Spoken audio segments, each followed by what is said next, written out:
Bienvenue à bord du Boeing 737. Destination les îles Canaries, nous allons atterrir sur l'aéroport de Lanzarote. Vous verrez que la piste se trouve au bord de l'océan.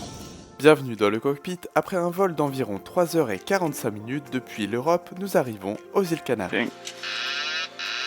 Les experts l'ont compris, cette alarme nous indique que le pilotage automatique vient d'être désactivé. Nous entamons notre dernier virage pour nous aligner sur la piste d'atterrissage. Au fond, ce sont les reliefs de l'île de Lanzarote que vous pouvez voir. Je pilote l'avion manuellement et j'utilise les indications sur le tableau de bord pour me guider et m'orienter vers la piste. Au fur et à mesure que la piste approche, je vais de plus en plus regarder à l'extérieur pour me guider vers celle-ci. Nous sommes à 7 km de la piste et je vais demander au commandant de bord en anglais de sortir le train d'atterrissage et de régler les volets en position 15. Get on 15 and check. Le commandant de bord effectue la checklist. Avant l'atterrissage, nous vérifions par exemple que les aérofreins sur les ailes sont armés pour se déployer. Speed brake. Good night. Landing gear. Ici on vérifie le train d'atterrissage. Down triggering. Auto brake.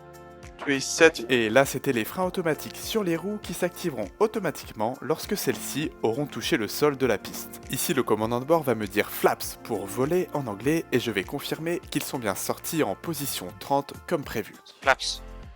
30 good night. Holding into landing lights. Holding at landing lights signifie attendons pour les phares d'atterrissage. En effet, nous les allumons lorsque nous aurons notre autorisation d'atterrir, que nous allons maintenant recevoir de la tour de contrôle par les mots en anglais clear to land. Go, wind 360 degrees, 16 knots, maximum 25, and with your 3 clear to land. Nous approchons 500 pieds sol, soit environ 150 mètres de hauteur.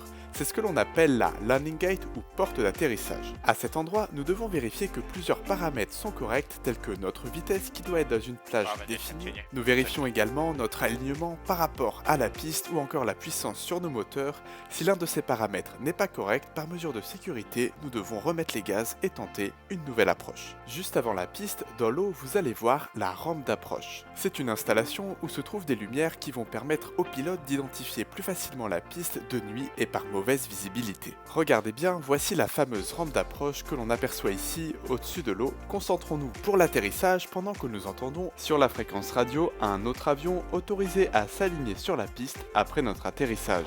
Traffic line up runway 03 behind. Le toucher des roues est imminent, nous visons ces marquages au sol. Nous voici à Lanzarote, aux îles Canaries, avec ce paysage volcanique et plutôt aride. La tour de contrôle va nous demander de suivre le marche-à-l'heure jusqu'à notre stand. One continue with the master at your stand. C'est cette petite voiture jaune, aussi appelée Follow Me Car, que l'on peut traduire voiture suivez-moi, qui nous guide jusqu'au parking. Mesdames, messieurs, bon séjour aux îles Canaries. Retrouvez d'autres vidéos similaires sur ce profil, comme cet atterrissage automatique dans le brouillard en Boeing 737 MAX.